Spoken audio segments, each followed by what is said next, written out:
Plaisir renouvelé encore, chers. Je reste toujours votre humble serviteur, le prophète Armel Kenny. Alors pour ce jour, nous allons encore nous appesantir sur cette thématique. Fais confiance à Dieu en toute situation.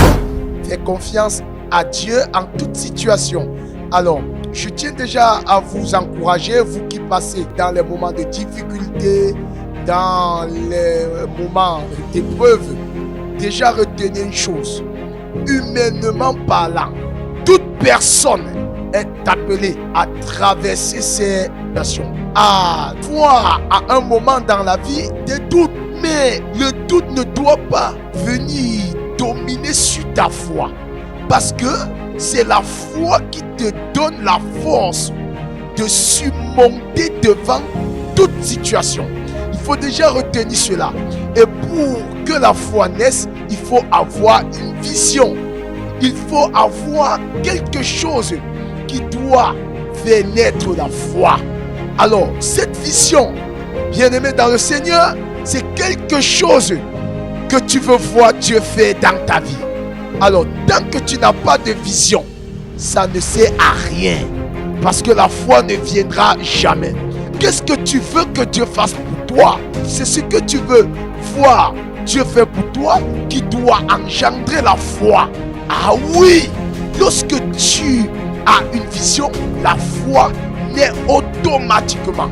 Alors, je suis venu dire à quelqu'un, prends courage, arrête de pleurer, car aucune situation n'est éternelle.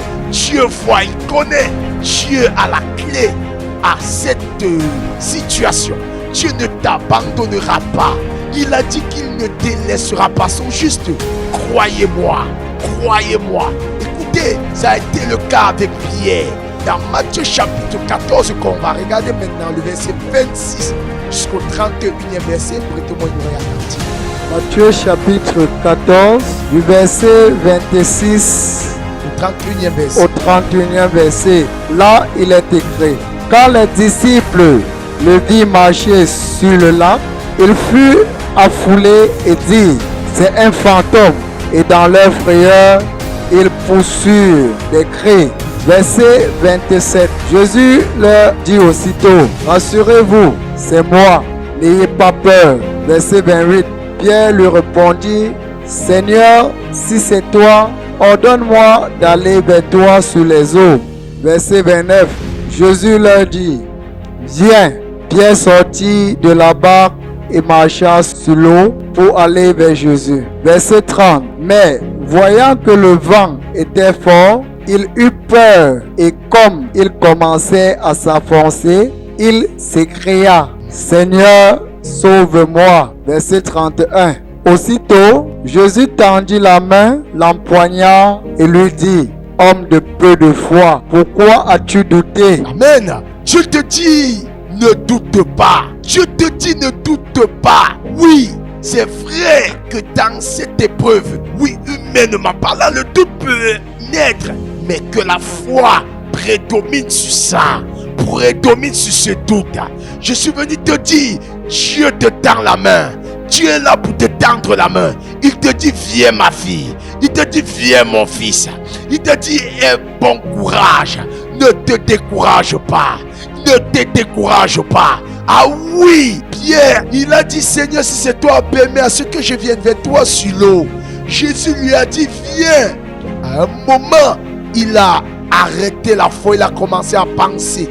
Il a commencé à regarder aux circonstances, à ce qu'il traversait. Arrête de t'accrocher à tes situations. Arrête de voir la situation là comme impossible. La Bible dit: toute chose est possible pour celui qui croit. Alors je suis venu te dire, c'est possible pour toi de te relever sur cette chaise roulante. C'est possible pour toi d'envoyer tes enfants à l'école cette année. C'est possible pour toi que tu aies le travail. C'est possible pour toi que les portes du mariage s'ouvrent.